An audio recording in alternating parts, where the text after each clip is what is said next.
ভারত মায়ের বীর সন্তান, অখণ্ড ভারত নির্মাণের দিশারি, ভারত কেশরী ডক্টর শ্যামাপ্রসাদ মুখার্জির প্রয়াণ দিবসে ফটিকরায় মণ্ডল যুব মোর্চার উদ্যোগে আয়োজিত রক্তদান শিবিরে অংশগ্রহণ করেন ফটিকরায় বিধানসভার বিধায়ক তথা ত্রিপুরা রাজ্যের মন্ত্রী সুধাংশু দাস মহোদয়। সভায় উপস্থিত যুব মোর্চার মণ্ডল সভাপতি প্রীতম বিশ্বাস, ফটিকরায় মণ্ডল সভাপতি নীলকান্ত সিনহা, প্রদেশ যুব মোর্চার মুখপাত্র অম্লান মুখার্জি ও অন্যান্য বিশিষ্ট অতিথিরা। উক্ত রক্তদান শিবিরে 6 জন মহিলা রক্তদাতা সহ মোট 52 জন স্বেচ্ছায় রক্তদান করেন। মাননীয় মন্ত্রী ফটিকরায় মণ্ডল যুব মোর্চার সকল কার্যকর্তাদের হৃদয় থেকে ধন্যবাদ ও কৃতজ্ঞতা জানাই এমন মহতি উদ্যোগ গ্রহণের জন্য। পাশাপাশি স্বেচ্ছায় রক্তদানকারীদেরও তিনি ধন্যবাদ ও কৃতজ্ঞতা জানান। Bureau report, vision TV.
Dynamic report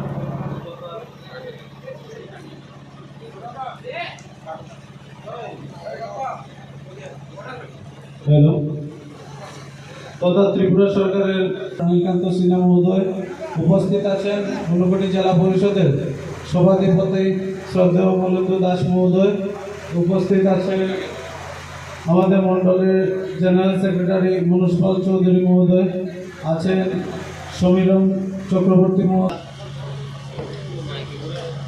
hello, যারা আছেন সবাইকে আমার ব্যক্তিগত পক্ষ থেকে এবং যারা আজকে এই রক্তদানে অংশগ্রহণ, আজকের এই রক্তদান শিবিরে আমি চাইব আপনারা যারা আছেন বা স্বতঃস্ফূর্তভাবে করছি আপনারা অতি সত্বর আমাদের যে অনুষ্ঠান মঞ্চ রয়েছে সেই অনুষ্ঠান মঞ্চে চলে আসার জন্য আমাদের ত্রিপুরা সরকারের মাননীয়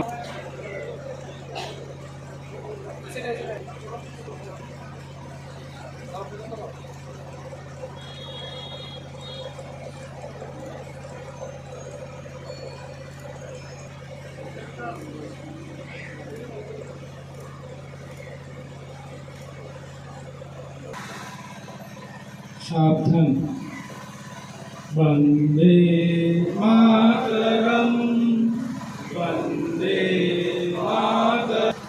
সবাইকে স্বাগত জানিয়ে স্বাগতিক আলোচনা রাখার জন্য অনুরোধ করছি। আমাদের সবাইকে নমস্কার। ফটিকরায় মণ্ডল যুব মোর্চা দ্বারা আয়োজিত তার দেহটা মরে গেছে, ঠিক, তার দেহটা নেই, কিন্তু তার ব্যক্তিত্ব কৃতিত্বের মাধ্যমে ভারতবর্ষের প্রত্যেকটা মানুষের হৃদয়ে আজও যিনি অমর হয়ে আছেন, জীবিত হয়ে আছেন, তিনি আর কেউ নন, তিনি আমাদের শ্যামাপ্রসাদ মুখার্জি। এই ডক্টর শ্যামাপ্রসাদ মুখার্জি তার আজ আমরা বলিদান দিবস উদযাপন করতে গিয়ে এসেছি, ওনাকে স্মরণ করতে এসেছি। এখন প্রশ্ন হচ্ছে, কেন ওনাকে স্মরণ করতে হবে? তিনি কি করে গেছেন? কেন তাকে আমরা মনে রাখবো? এই সম্পর্কে আমি আপনাদের সামনে দুইটি কথা রাখছি।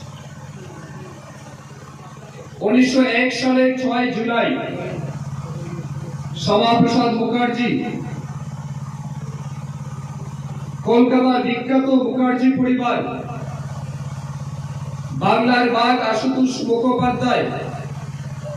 আশুতোষ মুখোপাধ্যায়ের এবং যুগমায়া দেবীর সুসন্তানের রূপে সমস্ত বাঙালিদের গর্বের, হিন্দু জাতির গর্বের, ভারত মাতার গর্বের সন্তান শ্যামাপ্রসাদ মুখার্জি 1901 সালের 6 জুলাই জন্মগ্রহণ করেন কলকাতার মুখার্জিপুরে। ছাত্র জীবন অত্যন্ত মেধাবী ছাত্র। জীবনে যতগুলি পরীক্ষার সামনা তিনি করেছেন, জীবনে কখনো সেকেন্ড আসেননি, সবগুলিতে ফার্স্ট ক্লাস কিংবা ফার্স্ট ডিভিশন, এটাই ছিল তার স্কুল কলেজ জীবনের ক্যারেক্টার। তিনি একাধারে ব্যারিস্টার, একাধারে দার্শনিক, একাধারে এডুকেশনালিস্ট, শিক্ষাবিদ।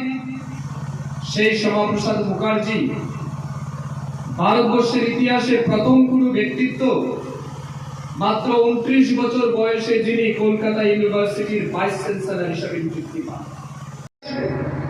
রক্তদান জীবনদান, এই দানে কোথাও আপনার ক্ষতি হয় না, উপরন্তু আপনার লাভ হয়। একে আপনি যাকে জীবন দিচ্ছেন, যাকে দান করছেন, তার আশীর্বাদ আপনি পাচ্ছেন, সাথে সাথে ঈশ্বরেরও আশীর্বাদ আপনি পাচ্ছেন। রক্তদানে কোথাও আমাদের ক্ষতি নেই। আমরা প্রত্যেক 3 মাস 4 মাস অন্তর অন্তর রক্ত দিতে পারি, আর এটাই সিস্টেম। এটার বাইরে আমরা কিন্তু কাউকে আমরা বাঁচাতে পারি না। আমরা রোবট আবিষ্কার করে নিয়েছি, আমরা বর্তমানে আর্টিফিশিয়াল ইন্টেলিজেন্সের কথা বলছি, আমরা টেকনোলজির কথা বলছি, আমরা চন্দ্রযান 3 আমরা চাঁদের দক্ষিণ মেরুতে পাঠাতে পেরেছি। এমন উন্নত টেকনোলজি আমাদের কাছে আছে, কিন্তু রক্ত তৈরি করার মতো টেকনোলজি শুধু ভারতবর্ষ নয়, বিশ্ব